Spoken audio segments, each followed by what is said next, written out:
സുഭാഷിതം. സക്കരിയ പ്രവചനം 3-ാം അധ്യായത്തിന്റെ 3-4 വാക്യങ്ങൾ. എന്നാൽ യോശുവ മുഷിഞ്ഞ വസ്ത്രം ധരിച്ച് ദൂതന്റെ മുമ്പിൽ നിൽക്കുകയായിരുന്നു. അവൻ തന്റെ മുമ്പിൽ നിൽക്കുന്നവരോട് മുഷിഞ്ഞ വസ്ത്രം അവങ്കിൽ നിന്ന് നീക്കിക്കളവീൻ എന്ന് കൽപ്പിച്ചു. പിന്നെ അവനോട്, ഞാൻ നിന്റെ അകൃത്യം നിന്നിൽ നിന്ന് പോക്കിയിരിക്കുന്നു, നിന്നെ ഉത്സവ വസ്ത്രം ധരിപ്പിക്കും എന്ന് അരുളി ചെയ്തു. Now Joshua was clothed with filthy garments and was standing before the angel. Then he answered and spoke to those who stood before him, saying, Take away the filthy garments from him. And to him he said, See, I have removed your iniquity from you, and I will clothe you with rich robes. ഈ രംഗത്തിന്റെ പശ്ചാത്തലം എന്താണെന്ന് 1-ാം വാക്യത്തിൽ നിന്ന് മനസ്സിലാക്കാം. അനന്തരം അവൻ എനിക്ക് മഹാപുരോഹിതനായ യോശുവ യഹോവയുടെ ദൂതന്റെ മുമ്പിൽ നിൽക്കുന്നതും സാത്താൻ അവനെ കുറ്റം ചുമത്തുവാൻ അവന്റെ വലത്തുഭാഗത്ത് നിൽക്കുന്നതും കാണിച്ചു തന്നു. യഹോവയുടെ ദൂതൻ സക്കരിയാവിന് ഒരു ദർശനം കാണിച്ചു കൊടുക്കുകയാകുന്നു. ഒരു നാടകം പോലെ ഈ രംഗം ഭാവനയിൽ കണ്ടാലും യഹോവയുടെ ദൂതന്റെ മുൻപിൽ മഹാപുരോഹിതനായ യോശുവ നിൽക്കുന്നു. സാത്താൻ അവനെ കുറ്റം ചുമത്തുന്നതിന് വേണ്ടി വലത്തുഭാഗത്ത് നിൽക്കുന്നു. ഒരു കോടതിയുടെ വിചാരണ എന്ന പോലെ. ഇവിടെ നിൽക്കുന്ന യോശുവ മഹാപുരോഹിതനായ യോശുവയായിരുന്നു. മോശയുടെ പിൻഗാമിയായിരുന്ന നൂന്റെ മകനായ യോശുവ അല്ലെന്ന് സാരം. ബാബിലോണിയർ നശിപ്പിച്ച ദേവാലയം പുതുക്കി പണിയുന്നതിനു വേണ്ടി കോരസിന്റെ അനുമതി പ്രകാരം ഗവർണർ സെരുബാബേലിന്റെയും മഹാപുരോഹിതനായ ഈ യോശുവയുടെയും നേതൃത്വത്തിലാണ് യഹൂദന്മാർ മടങ്ങി വന്നത്.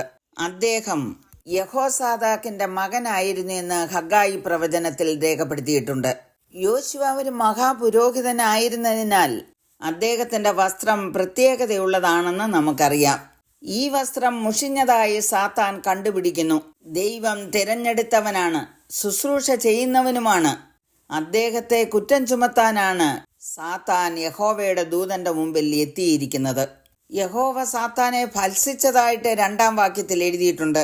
ദൈവം യോശുവയ്ക്ക് വേണ്ടി ചെയ്ത കാര്യങ്ങളാണ് നാം വായിച്ച വാക്യത്തിൽ രേഖപ്പെടുത്തിയിരിക്കുന്നത്.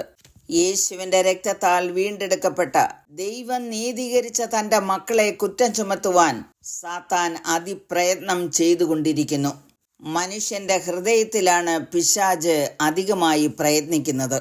നിന്റെ പാപം ദൈവം ക്ഷമിക്കുകയില്ല, നീ മഹാപാപിയാണ്, നീ എന്തെല്ലാം തെറ്റുകൾ ചെയ്തു, എന്നിട്ട് നീ എന്തിനു പ്രാർത്ഥിക്കുന്നു എന്നിത്യാദി പല വിഷയങ്ങളും നിരാശകളും പ്രയാസങ്ങളും ഹൃദയത്തിൽ കൊണ്ടുവന്ന് കുറ്റം ചുമത്തുന്ന പിശാചിനെ നാം തിരിച്ചറിയണം.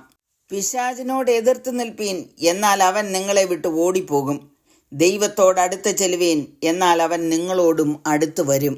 യേശുവിന്റെ രക്തം സകല പാപവും പോക്കി നമ്മെ ശുദ്ധീകരിക്കുന്നു. നമ്മുടെ സഹോദരന്മാരെ രാപ്പകൽ ദൈവസന്നിധിയിൽ കുറ്റം ചുമത്തുന്ന അപവാദിയെ തള്ളിയിട്ട് കളഞ്ഞുവല്ലോ എന്ന് വെളിപ്പാട് പുസ്തകത്തിൽ എഴുതിയിരിക്കുന്നു. ഈ പിശാചിനെ ജയിച്ചത് എങ്ങനെയെന്ന് വെളിപ്പാട് പുസ്തകം 12:11 പറഞ്ഞിരിക്കുന്നത്, അവർ അവനെ കുഞ്ഞാടിന്റെ രക്തം ഹേതുവായിട്ടും തങ്ങളുടെ സാക്ഷ്യം വചനം ഹേതുവായിട്ടും ജയിച്ചു.